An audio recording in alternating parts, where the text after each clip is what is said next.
kapag hindi tayo nanindigan sa karapatan natin, sa harap po ng mga makapangyarihang puwersa ng lipunan, mawawala po ang karapatan ng mamamayan.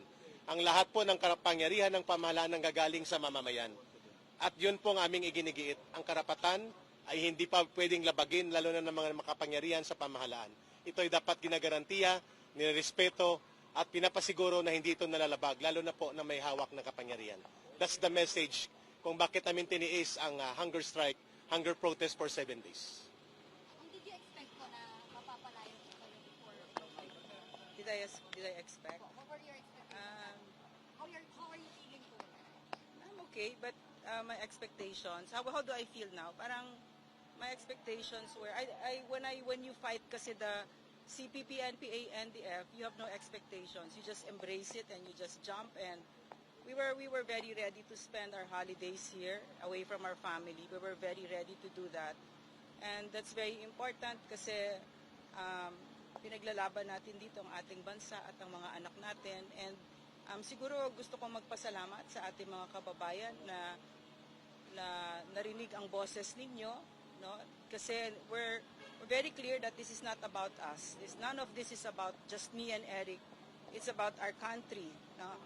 Yung pang-aabuso ng mga nasa kapangyarihan, napakadelikado nun sa isang demokrasya, lalo ang freedom of the press. Freedom of the press is where a lot of our freedoms rest on. In fact, where so many of our human rights rest on. So this is so important na ipaglaban ito. So maraming salamat sa mga kababayan natin na sinabayan tayo dito, at yung ang mga even the PMA graduates who issued that statement, no? Also, but basically what we've learned from this is what Eric just said, no? Ang kapangyarihan talaga ng isang bayan ay nanggagaling sa taong bayan. At yung ginawa namin dito ay pag-aalay sa isang bayan na talagang worthy na ipaglaban. So, paglaban natin at mahalin natin ang ating bansa, because when you have congressmen like that who are abusive and arrogant and who flout the laws of the land and our constitutional rights, then our democracy is in grave danger. Ma'am, ang sabi kanina, parang the reason ko ba't nag-grant is because nung bumisita daw, apologetic daw yung inyong parang remorseful daw kayo. So Hindi siya nagsulat, ako nagsulat. I never, it was Eric. So, they came kasi to us and said that you have to write a letter of apology before we release you, no? And I said no to that. But Eric felt naman, okay, go ahead. Yung ginawa ko pong sulat, ang aking paghingi ng kapatawaran sa komitiba ng Kongreso ay hindi dahil ako'y nagtanong ng maling datos, sapagkat ang pagtatanong mali man o tama ang datos sa public expenditure sa karapatan ng mamamahayag at mamamayan. May source man o wala. That is very basic. At ang katungkulan na nasa pamahalaan at mga may kapangyarihan ay dapat maging transparent at accountable. Hindi para maging persecutor ng mamamayan. Pangalawa, I said sorry and I apologize for my disrespectful behavior sa pagsigaw ko ng kangaroo court sa kanila, sapagkat yun ay burst of emotion sa panahon na nagpapaliwanag kami, binubusalan kami.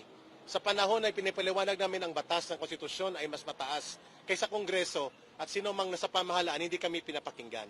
So para sa akin, I should be more professional in asserting my arguments, but in a situation kung saan nilulupig at binubusalan ka at ginagamitan ka ng weight ng kapangyarihan, ay hindi po pwedeng makontrol mo ang emosyon mo. Kaya doon ako naghingi ng sorry. But I did not retract, I will not retract nang sinasabi ko ngayon sa inyong harap na may source man o wala ang mamamahayag, may soto law man o wala, ang dapat katungkulan ng Kongreso at ng lahat ng mamamayan, o lahat na nasa pamahalaan, including the President, including the lowest official of the land, is to be transparent and accountable to the people. So ang pagtatanong ko po sa 1.8 billion na hindi fake news, yun ay pagtatanong. Hindi po dapat tinatulan yon. Hindi po dapat kami ikinulong, dapat sinagot ng maayos.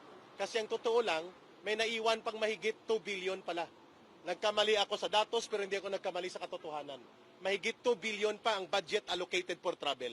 At remaining is only 3 weeks. Anong gagawin nila sa 2 billion? Ikukulong ulit kami kapag nagtanong kami ulit? So may source o wala, accredited ka ng KBP o hindi, ang pagpapahayag at pagiging mamamahayag ay tungkuling kilalanin ng gobyerno yan at Estado. Yan ang counter-check sa power of the state and the government.